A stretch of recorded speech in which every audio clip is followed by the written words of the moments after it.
From game day to signing day, breaking down every snap and all the news on Alabama's top football recruits.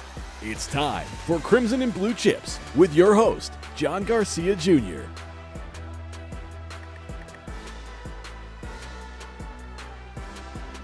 Ladies and gentlemen, welcome into a fresh and free edition of Crimson and Blue Chips. It is June 28th, 2018, our final show of the month. We'll chronicle two new Alabama verbal commitments, a big Champions Cookout and Camp weekend that we had probably overhyped just a little bit. We'll get into all of that, a couple of evaluations, a little bit of Q&A, and we'll wrap it up this week and prepare for a huge week, tangibly, at the opening finals down in Dallas. Yours truly headed down there momentarily, not very long after this podcast is over with. So, two new commitments, fresh interview with Hank South of Bama Online, evals, plenty of other items on the docket for this Crimson and Blue Chips podcast, the audio authority for all things Alabama football and recruiting, powered by Bama Online, on iTunes, on IG, Facebook, wherever you want to consume it, we are there. So strap it in, ladies and gentlemen. We'll jump right into the new commitments with Hank South, jump over to some evaluations and Q&A, wrap up the week before we expand on it much more going forward at the opening finals. CABC on deck for you right now. After what was a hyped up week and weekend, as the dead period, or the open period before the dead period came to a close, there was so much information to be sorted out with Alabama football recruiting, from Champions Cookout visitors to campers on Saturday with the O-line, D-line camp and the 7-on-7 event, to a couple of commitments that have come in since. Too much for me to get to, so I'm going to use my ace in the hole. Hank South, BamaOnline.com, does an unbelievable job. I don't know if he has finger cramps or anything from this past week, carpal tunnel maybe, but the guy has been working. I won't even tell you what time it is as we record this, but that's the type of work Hank South puts in for you each and every day at Bama Online. Hank, welcome back to the pod. Let's jump right into it. Two new commitments for Bama. Most recently, Keilan Robinson, 2019 running back out of the Washington, D.C. area, another guy in that DMV footprint for Alabama. What is Keilan's story? How did he get to this point? Because I'll be honest, this isn't a guy we have hammered in talking about running backs like we have with other targets. Yeah, a lot of the talk in the last 4 or 5 weeks has been about Trey Sanders, the number one running back in the country. He took a visit to Bama at the beginning of the month, and kind of seems like the tide's coming back in his recruitment. But another guy that took a visit to Alabama at the beginning of the month of June was Keilan Robinson. He's a 4-star running back out of Washington, D.C., St. John's College. He's a guy that he picked up an offer from Alabama in February, made a visit out in early April, so he kind of got to know the staff a little bit then. Came back in early June, worked out along with his other teammates from St. John's, which I will say is a loaded high school roster if you go look at that on 24/7 Sports.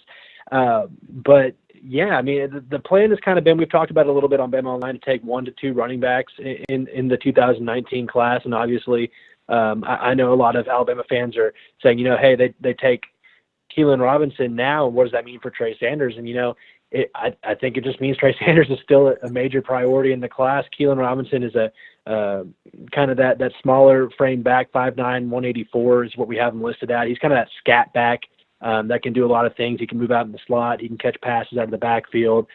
Super elusive guy. So certainly a different kind of running style than what Trey Sanders is, as far as kind of a bruiser power back. Yeah, I mean, it's another big pickup for a year that Alabama's coming off where they didn't really sign an elite back. They got Jerome Ford, obviously, out of Florida, who's a special talent, but he's not that, Najee Harris or big-time back Brian Robinson or the guys we've seen them sign in years past. So to get a guy like Keilan, who not the highest of rated guys, but a 4-star, a guy that has a lot of upside, is a really nice pickup. And I'm sure we'll talk about it a little bit more, but another big pickup for Mike Locksley, the offensive coordinator. He has the ties to the Maryland area. That's his third commitment in the 2019 cycle from that DMV area. So overall, really nice pickup for Alabama that I think will have a nice career in Tuscaloosa. Yeah, Mike Locksley certainly pulling his weight there. As you said, 3 commitments from the DMV: Keilan Robinson, Shane Lee, DeMarco Helams, all of them blue chip recruits on the 24/7 Sports Composite. So he's not just picking up guys who want to go to Bama; he's picking up good players. But as we said, Keilan, he just wasn't talked about enough. But I think that also tells you kind of how we cover our bases, Hank. And I know I do it here on the pod. Camp season changes a lot of things, and I think what's important is that this kid showed up and this kid validated whatever stance Alabama had with him. Same thing we said about Jerome Ford, Slade Bolden, even targets that have emerged that we had known about prior. Even a guy like Asa Martin in the last cycle. It's the workouts and the kind of up-to-the-dateness that Alabama uses to reflect the board that sometimes, let's be honest, we just can't anticipate. But I think you hit something important. 2 running backs still the plan, and clearly 5'9", 184, this isn't the same type of guy as Trey Sanders. Is that something you're seeing more with Alabama recruiting? Less of the always big, strong Derrick Henry, Najee Harris guy, and eventually a shift or a guy to balance that out? Yeah, I think so, especially, starting this year. We saw it kind of with Slade Bolden last year, too, although he says he was recruited as a slot receiver, but he's still that kind of same frame that he can go in the backfield. He can do a lot of different things like Keilan Robinson will be able to do. So, yeah, maybe that's something we see them start to shift to kind of get a little bit more versatility in the backfield, and that could be a product of, obviously, Mike Locksley taking over as offensive coordinator and even Dan Enos with his offensive mind. So, maybe that's something we start to see Alabama shift to, not that big bruising back that we've grown accustomed to with the Najee Harris, with the Brian Robinson, and then, of course, Derrick Henry and Bo Scarborough. So it'll be interesting to see that unfold. Yeah, certainly. Sometimes it's really simple. If you're taking 2 backs, 1 big, 1 small. You're taking 2 quarterbacks, 1 dual threat, 1 pro style. Sometimes it's very simple. Tight end, 1 inline, 1 flex. Anyway, but he wasn't the only commitment, talking Keilan Robinson. He was the only one in 2019. He was surprising to some degree, and I think on that same line of thinking, Carson Beck as the 2020 commitment over the weekend, quarterback, Jacksonville, Florida, Providence Day School. A lot of Alabama fans were curious, why does Bama take that quarterback now with bigger names, at least as far as we know as of June 28th, 2018, for the class of 2020, whatever that means, bigger names potentially out there, including the number 1 guy, DJ, I'm not going to pronounce his last name, who visited earlier this month. Yeah, it was surprising. It's always interesting to see in camp season as well. Obviously, like you just touched on it, but these guys get down to campus. Obviously, we know a lot of these guys are really talented. They get these kind of camp invite offers during the spring. Nick Saban gets his eyes on them. The coaching staff gets his eyes. And they really put them through a workout, and they can really evaluate them from that standpoint. So a lot of the times, we have all these guys that get offers. They show up to camp, and it's really kind of hard to say, hey, this guy is going to be a guy that will probably commit, because you just don't know how they're going to show out in camp or kind of where they stand. So obviously Carson Beck is a really talented guy. He came to camp in early June, picked up an offer at that point, came back for the Champions Cookout last Friday and decided Alabama was the school he wanted to be at.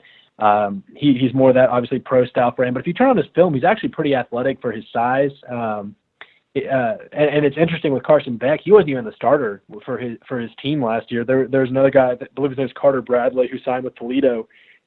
He was the starter for Providence High School, and then he tore his ACL, and Carson Beck came in and replaced him.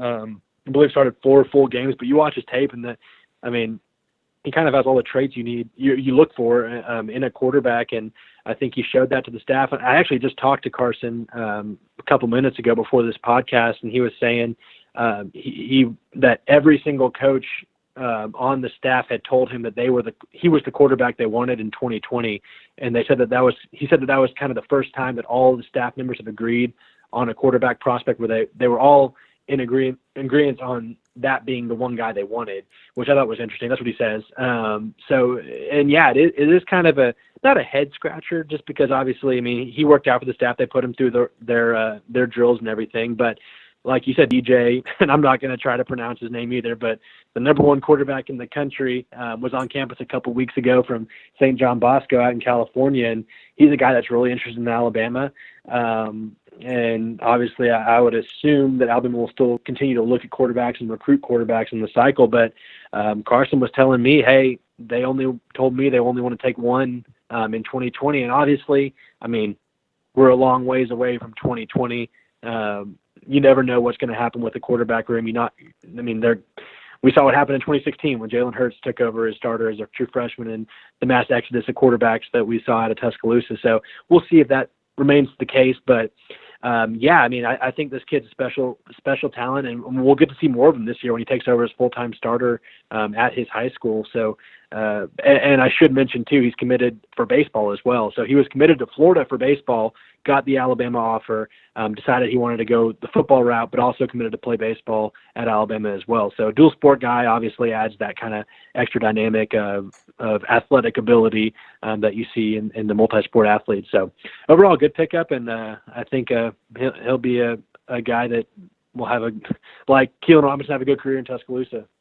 Yeah, two quarterbacks from Jacksonville potentially on the roster in 2020 with Mac Jones and Carson Beck. You got a Hawaiian or maybe two, and Jalen Hurts, Paul Tyson. I mean, you can't predict quarterback recruiting. Those are some of those names we never really talked about until they jumped on board, and I think that's the beauty of it. For every guy like that, there's a Blake Barnett who you talk about so much, and then it never kind of works out. Shout out to Blake Barnett and the USF Bulls, by the way. So it's kind of it's just interesting. Quarterback recruiting has become its own thing, and I never thought in covering Alabama, I never thought it was going to get to me. I always thought that was for the USC guys who covered USC and Texas and Ohio State.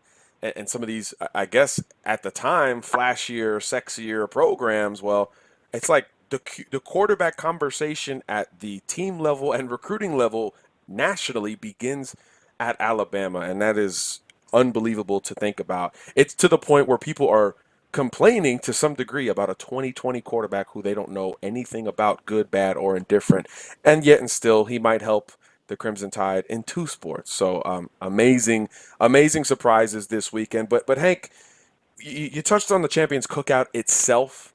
A lot of the visitors were local, a lot of commitments, and we'll get to that in a second. But really going into the week, it was about potential commitments / holy crap, look at these guys who are going to this cookout on their own dime. 5 stars from very, very far away.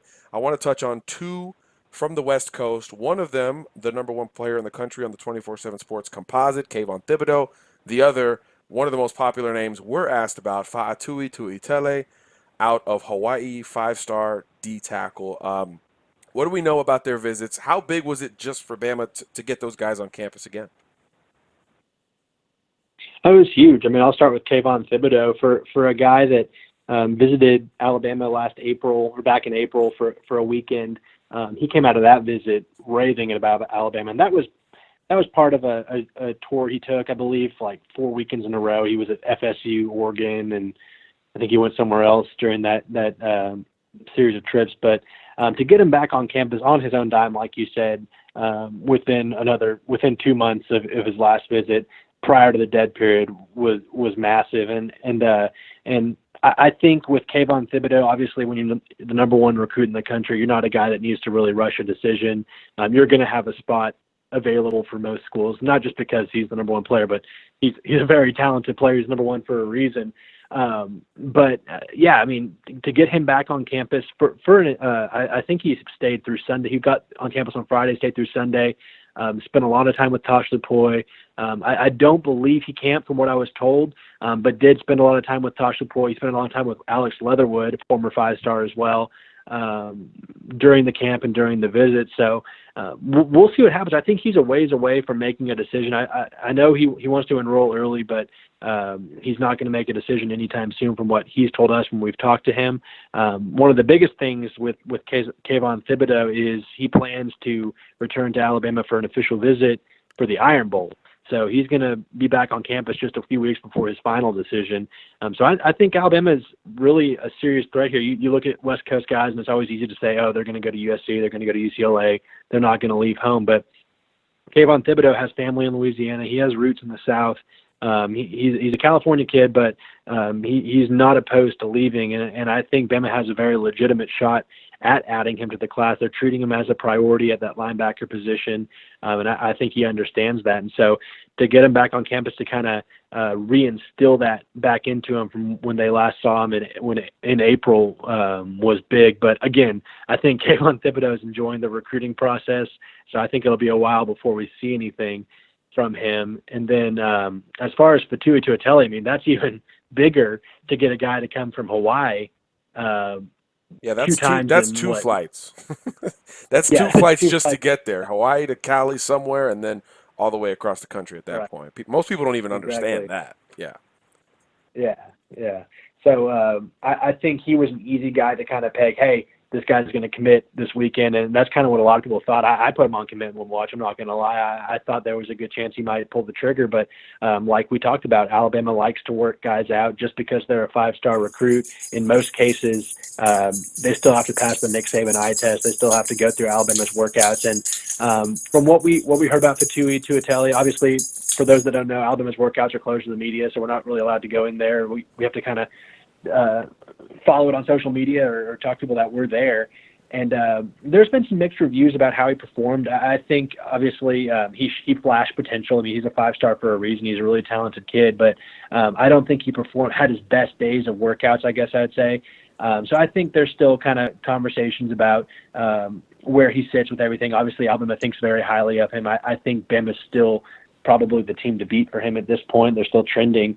But there's really no hurry. He's not a guy that's going to rush into a decision. They have the dead period now. He can't take any other visits. So we'll kind of see where he stands. I still think, like I said, Alabama is the trending team here, and I do think that there's a good chance he ends up in the class. But Bama has 17 commitments now, so they obviously have to.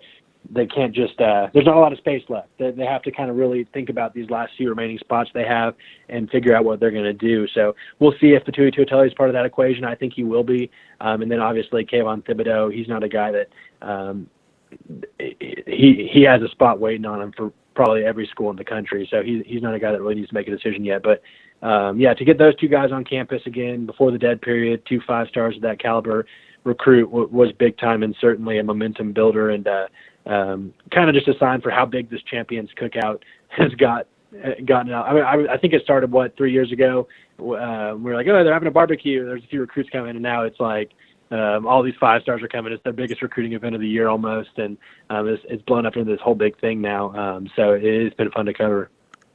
Yeah, absolutely, and once again, something that every school has some version of off campus or not off campus, non-football event, if you will, which is amazing to think about that kids are flying across the country and they're not even competing necessarily. So just another amazing kind of pull shown by Alabama. Hank South joining us here on Crimson and Blue Chips. Finally, Hank, we talked about targets, new commitments and all that, but I think there's always something to be said for current commitments coming back. Alabama clearly wanted as many current verbal commitments on campus as possible, not only for the cookout, but into the camp over the weekend itself.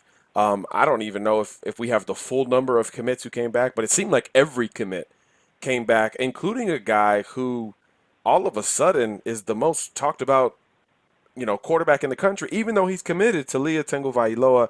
Where do you sit on that whole thing? Are speculative notions growing because the kid doesn't talk much? Or is this something tangible with Tennessee and LSU being some type of threat to Alabama?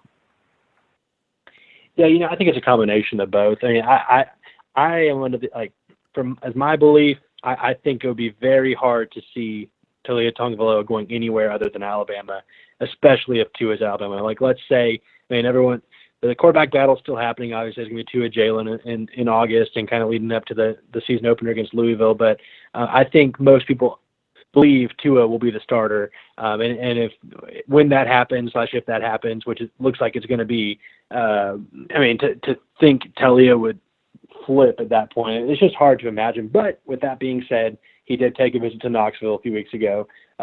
He is talking to Tennessee and listening to them, and I think to some extent LSU as well. So, I mean, I wrote this on our board the other day on Bama Online. I mean, it's never good when you have one of your top commits that you want in the class that you're hoping is not going to flip when he's taking visits to other campuses, especially an SEC rival like Tennessee. But at the same time, I mean, his second home is Tuscaloosa. I mean, obviously he lives in Alabaster now, goes to Thompson High School, but I actually spoke to his dad yesterday, and his dad was saying, he goes to Tuscaloosa every day almost to see Tua and hang out and go be down there. So it's just hard to imagine him flipping at this point. And obviously crazier things have probably happened in recruiting, but I just don't see it at this point. Alabama certainly wants Paul Tyson. They want Talia Tagovailoa in their class. They want 2 quarterbacks in this class, and they have them both committed, and they're going to make sure it stays that way. So it'll be interesting to see. I mean, Talia did say he's going to take official visits, and we'll see if he follows through with that. But again, I mean, it would be surprising. But to touch on the commits too for the Champions Cookout, I think by my count there was 15 or 16, and so pretty much all of them. Yeah, we saw the pictures with all the guys in the uniforms with the trophies, and Clay Webb. Yeah, and Clay Webb with him. And we talked to a couple people that said Clay Webb looked like he was part of the group. So people are going to talk Georgia, they're going to talk Auburn and Clemson, and Clay's obviously not made a commitment, and he's still looking at him. But another guy that I would be surprised if he didn't end up at Alabama at this point. Put you on the spot. More likely to happen: Clay Webb end up elsewhere, or Talia Tagovailoa end up elsewhere? Boom, go. Oh man, I'm gonna say. You said most likely to happen. Who's most likely to not go to Alabama between those two guys? I would say Clay Webb, as long as Tua is still at Alabama, which, I mean, I don't want to start this whole conspiracy theory here on the podcast tonight, but I only say that because Clay Webb he would have made a commitment by now. He just hasn't committed yet. If he wasn't, what I mean to say is if he wasn't seriously looking at the other schools, he would have made a commitment by now. I think he's showing respect to Georgia. He has family in Athens. He's visited Clemson. He's even camped at LSU. But I think what it's going to come down to is probably Alabama versus Georgia. And I say that just because he hasn't made a commitment yet and that he is doing his due diligence in his recruitment. There you have it. Hank South, our ace in the hole. And guys, I cannot stress this enough, guys and gals. You can get this every day and more at BamaOnline.com. Nobody in the business or the market works harder or quicker, frankly, than Hank South. Please follow his work. And, sir, please get some rest. Thank you for joining us once again. And we'll see you in Texas next week. I think that'll be a pretty big Alabama type of week as well at the opening. Definitely looking forward to it. I appreciate you having me on, John. Thank you to Hank South for joining us. Pretty much had to hit on those topics. We could spend hours going through every element of the Champions Cookout and camp. Who showed up, who was interesting, commitments, all of those things. But really had to break it down to the most relevant news for you in order to keep up. 2 new Crimson Tide football commitments included. So thank you to Hank South for that. I know there's much more to be said and discussed with these verbal commitments, so we'll get into that as we look at some Q&A on this Thursday after regrettably pushing back our Tuesday podcast. And that's where our questions begin. We're going to stick to mostly Twitter for these questions, kind of get through as many as we can over the next 20 minutes or so. Radio Kenny chimes in at Power88. Kenny, hope CABC pod is delayed because of good news. Hashtag need Bama fix. Well, I think 2 new commitments. Pretty good news there, Radio Kenny. No decommitments, no major negative stories developing as far as we can tell. So there you go. There's some good news. I know some people were very, very curious about why we were pushing back, what it meant. Were we waiting on a commitment? Sometimes, the answer is more than just one thing. I'll leave it at that. for now. As I said, we're really working towards a big week next week down in Dallas. We've never done a Crimson and Blue Chips from Dallas. We've done them in Alabama, in Florida, in the Carolinas, upstate. We've done them in Canada. We've done them in Portland, of course, every single summer. We've never recorded a CABC in Dallas, and we want to kind of ramp it up just a little bit. So we're trying to cross our T's, dot our I's, moving towards that. So that's partially the reason why we did push back on that Tuesday show. So again, for everybody who asked, we appreciate it. Raphael Monroy tweeted, Tuesdays aren't the same without CABC. Barn Burner tweeted, I can't get jiggy with this, you know what. Rick Schnell tweeted, hopefully good news. So good news can come in today. Carl Lensner wondering, pushed back to when. Guys, we really appreciate the support. And trust me when I say this, if you take anything away from today's show, even though it's shorter, even though it's late, whatever you want to characterize along with it, we hear you and we feel the same way. There's a reason why I try to do at least 2 shows a week, and it's for you guys. And pushing it back is never a part of the plan, but sometimes certain things come up, logistics, timing, travel, etc., and we have to adjust. So hopefully you know that we make it up for you as much as we can. We snuck in Hank South at the very last minute, and we're going to go through some more Q&A to kind of make up for it a little bit this week, and certainly next week. If we don't make it up for you next week with some of the content, with some of the opinion, with the amount of voices you will hear, I'll say it right now. Next week on the podcast, both the Tuesday and Thursday show, those 2 shows combined, you will hear more voices in those 2 shows, particularly on Tuesday, than any week in the history of this podcast. And for those of you who are new, for those of you who are first-time listeners, first of all, welcome. Second of all, this bad boy's been running off and on for 4 years. Different platforms, different channels. I've held different titles and been in all different locations, but we've run this thing for the better part of 4 years. So to tell you there will be more voices next week than ever before should be enough to get you pretty excited, because there's a lot going on in the world of college football recruiting. One of my favorite weeks of the year is coming up down at the opening finals. A ton of Alabama flavor, and I'm not going to spoil it now, but we'll get into it aplenty next week. So if this show doesn't make up for it for you, hopefully next week begins to start making things up for you. So let's go through some more questions as we can to try to get through the remainder of today's program. Brian Perkins chiming in. Follow-up question here. Is it true Saban is planning on having a second Champions Cookout in July? If so, what are the benefits to having a second cookout aside from the obvious? Is this purely a way to get a different group of kids on campus that were unable to make the first cookout? Good questions there, Brian. I think the new calendar has forced a lot of change and a lot of kind of on-the-fly changes, and I think that was reflective last year with the first year of the accelerated calendar. But I think it's hard to kind of keep up, right? So last year, first year of the early signing period, first year where official visits were taken with kids who were already locked in, it shortened the pool for other guys and made 3 stars like 5 stars in terms of how they were getting attention, and it kind of jacked up a little bit of the process. So that was the major change last year. This year, not only do you still have that early signing period, you have early official visits, and then you have this massive black hole of a dead period from the end of June to the end of July. And what that does is obviously it condensed the camp circuit, which is something we've talked a lot about, and it's the reason they pushed up the Champions Cookout, which is typically a July event. But now there's this huge gap. So the momentum that you might have gained with some guys kind of wears off naturally. There are other events going on and things like that. So don't always think it's about just getting kids on campus.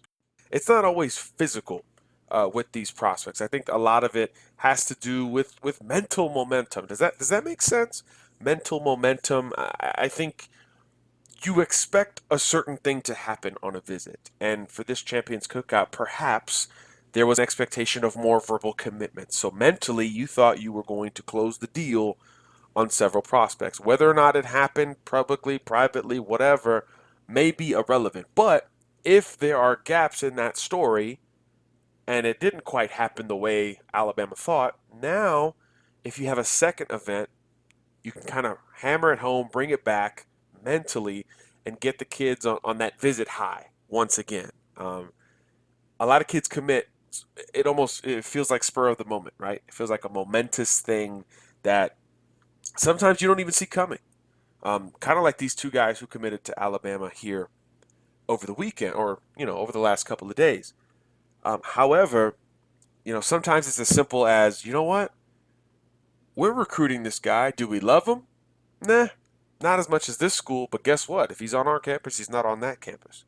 Sometimes that is an important element of it, and that's a very Alabama angle of it.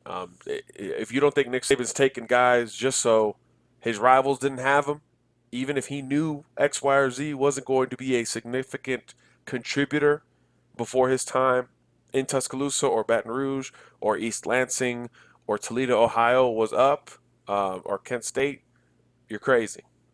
That's part of it as well. And I also think that's what recruits have come to expect at the end of July. And it's an arms race at the end of the day. It's very simple. Bama came out with the crazy weight room. Everybody did it, and some did it better. Bama comes out with the players' lounge. A lot of people replicated it. Some seemingly did it better.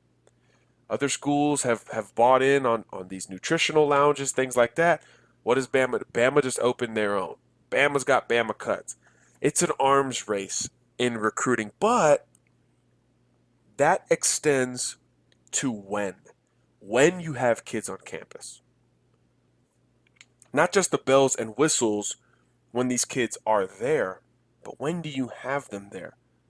So, if you weren't planning a late July event and you're Alabama, you know it's not going to be a camp event. Now, some teams are doing this. I think Florida is doing their Friday Night Lights July 27th, which is incredibly close to the high school season. I don't know how that's going to work out competitively. I don't know if I'm a high school coach, if I want my kid competing at an event like that. However, we'll see how it goes. We've never had to navigate a camp this late in July. Other schools are doing physical camps, but a lot of schools are going the non-football route, the non-football visit, the recruiting visit, just like the Champions Cookout. They're keeping those events in late July as opposed to pushing it up like Alabama did. So, in the arms race that is recruiting, who's to say they can't duplicate that type of event, invite only, focus on not only, a group of overlapping prospects, but also a group of new prospects who have shifted on the board. Maybe a couple of guys who were initial invites for the first Champions Cookout came off the board, which has been the norm because it seems like a lot of kids are ending their recruitment. So now you have a couple of new kids who didn't get that first invite who now maybe can get one. So it's not just about getting kids on campus. It's keeping kids off of other campuses, recreating something, creating something new for the first time, and just simply keeping up with everybody else. That's a part of recruiting. Kids want to be shown love. So at the end of July, if 19 of their 20 schools under consideration invite them to some sort of camp or off-campus or non-recruiting event, I should say non-football event like a cookout, and Bama's the only one who didn't, now how does it look? Unfortunately, that's a big part of the process. Kids want to win, but kids want to feel like a priority if they're going to help you win one day as well. So I think we could very well see that pop up, Brian, to take a long-winded approach at your question. I do think it could pop up and it would make some sense, but I don't think it would be as big as what we saw over the weekend, just in terms of who made the trip, the amount of 5 stars. I think on Bama Online, the list had 7 5-stars expected, and most of them showed up. Doing something like that again in July, it doesn't seem like it would be able to live up and match where it was. So we'll see about that. Laquan chiming in at Laquan1. Is it better for Bama if LSU sucks and fires Coach O, which allows Saban to raid Louisiana this year, but then they hire a coach who maximizes the job? Or is it better if LSU does well enough to keep getting the Ishmael Sopsher type recruits, but not necessarily threaten Alabama? That's a good question, Laquan. You get the show. You get the show. That's a really good question. I think you guys who have listened for a while know how I feel about the LSU job. It is the job that should be the easiest to propel. It should be the easiest job to move forward and win. You're in arguably the most fertile NFL producing area per capita, Baton Rouge, New Orleans. You don't have another SEC team in your state.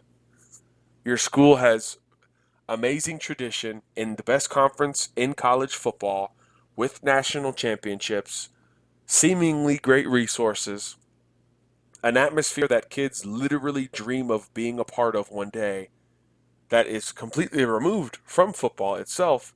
You really do have all the ducks in a row at LSU. You have no excuse not to produce at a school like that. It might be the best job in America. And I've said at points that all things even, it's the best job in college football. So, is it better for Bama if LSU fires O this year and Bama can take advantage in this class of 2019? But then that means they get a guy who understands it and maximizes the job versus LSU pulling the occasional in-state five-star, but not really threatening Bama's throne atop the SEC. Talking it out, Laquan, I think I'd go with the latter. Certainly, if Coach O is fired, it will boom Bama in Louisiana this year. There's no doubt about it. But one, Bama's shown the ability to go toe-to-toe and beat LSU for those guys, even with the in-state ties and with LSU prioritizing as much as Alabama and things like that.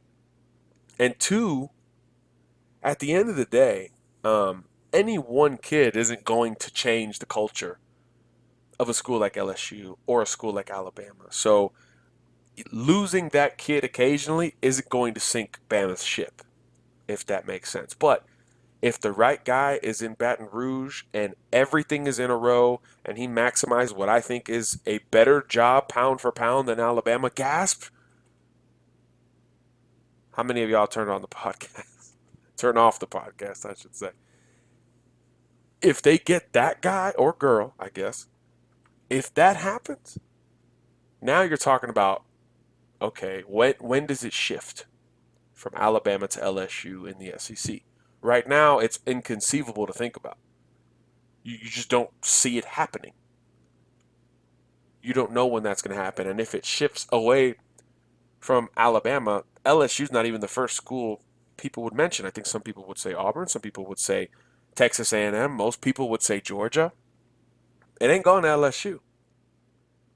So I think you'd rather miss on the five-star now and be able to kind of keep beating them up whenever you want. But a very good question, Laquan. Had to make me think a couple of times about it. So a very good question in for us there.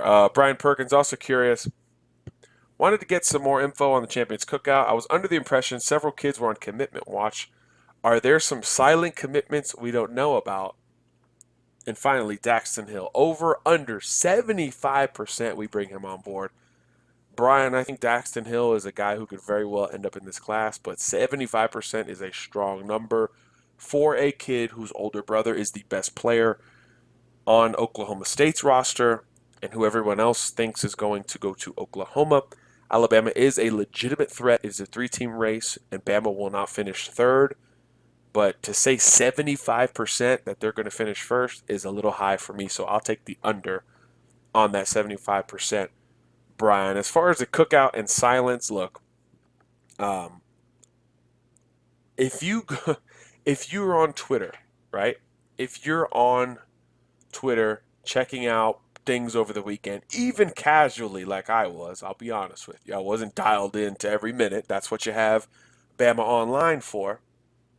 And you just happen to scroll Twitter, June 23rd, 6:46 p.m.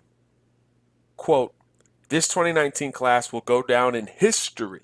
Mark my words, hashtag rolling, hashtag roll tide." That was Carl Scott.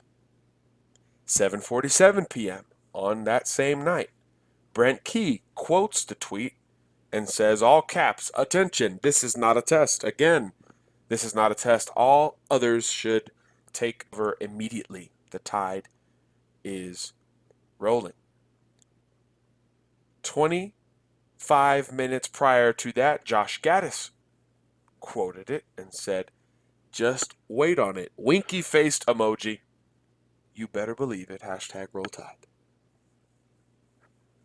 So if you casually scrolled Twitter like I did, you said, first of all, still weird to see all these Bama assistants tweeting.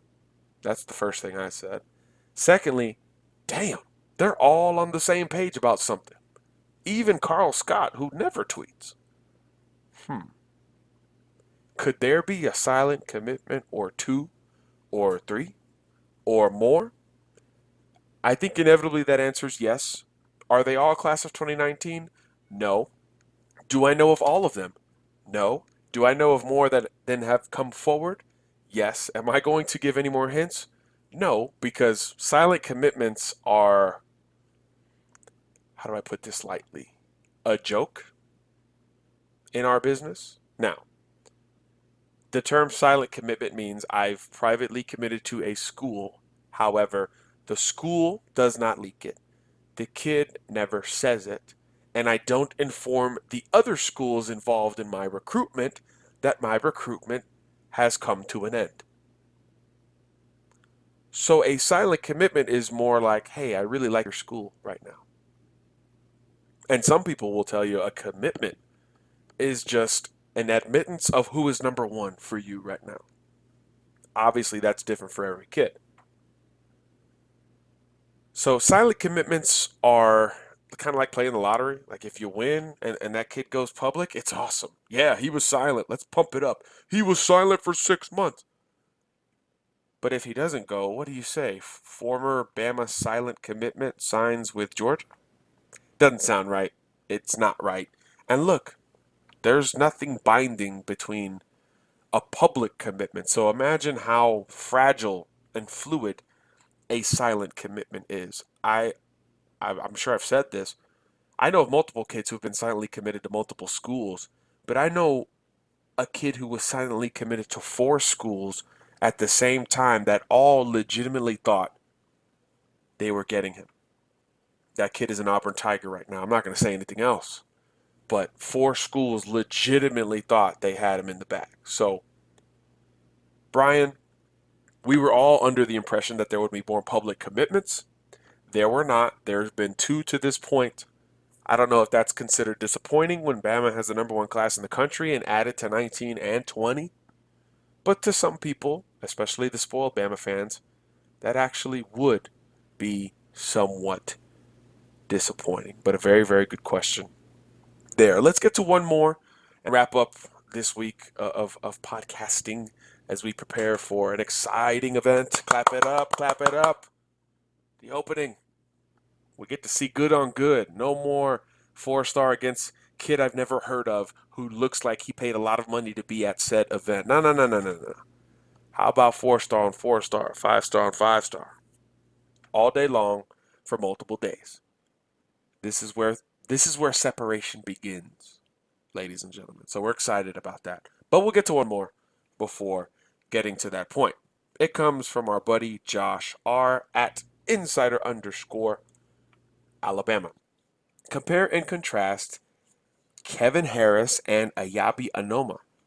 Also, do you think Patrick Surtain would be the number 1 corner in this class? How much better is he than the number 1 corner in this class? That is interesting. I'll go there first.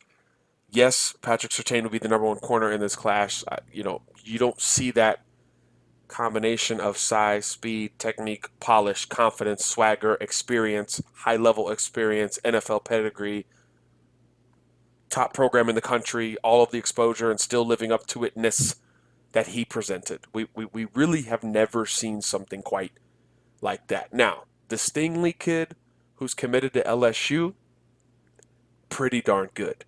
Height, weight, speed testing, not far off from Patrick Surtain. Physicality, aggression, ball skills, not far off from Patrick Surtain.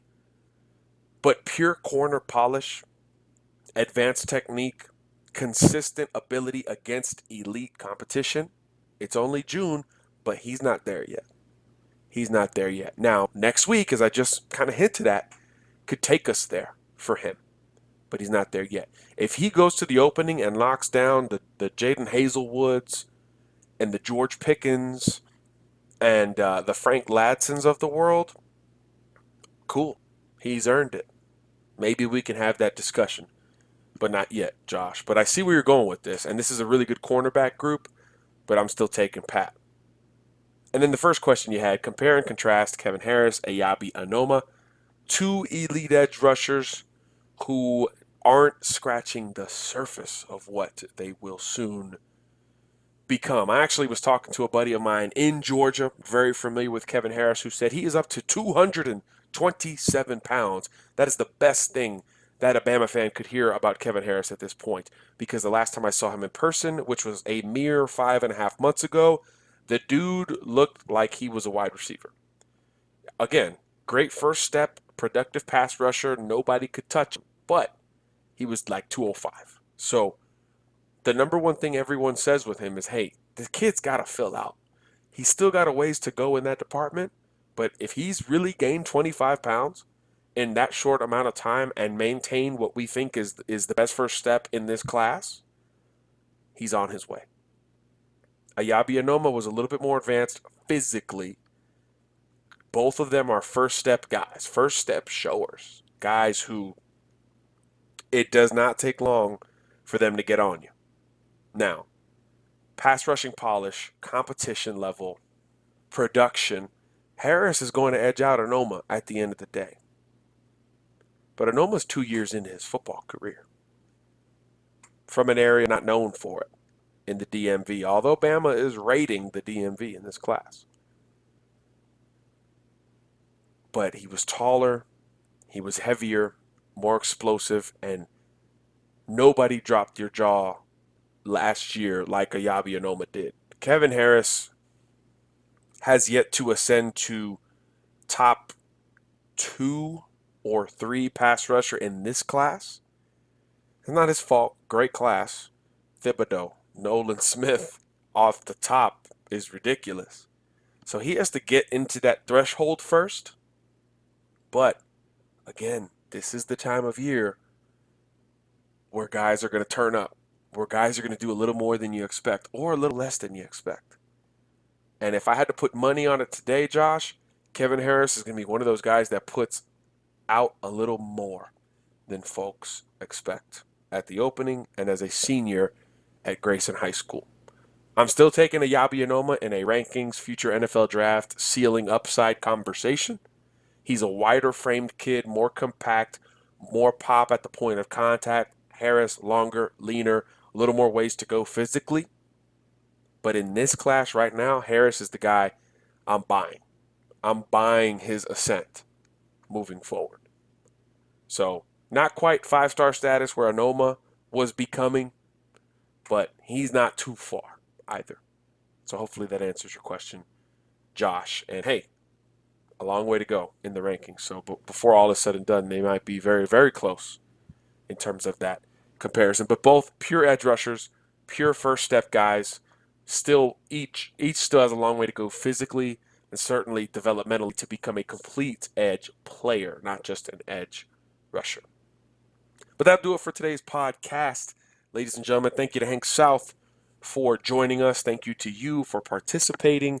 Again, we still have a lot of catch up. I understand that, but we have a lot planned for next week and hope to fill in the gaps there in between. The next time we record, God willing, we'll be down in Dallas at the opening finals. We will talk to you then.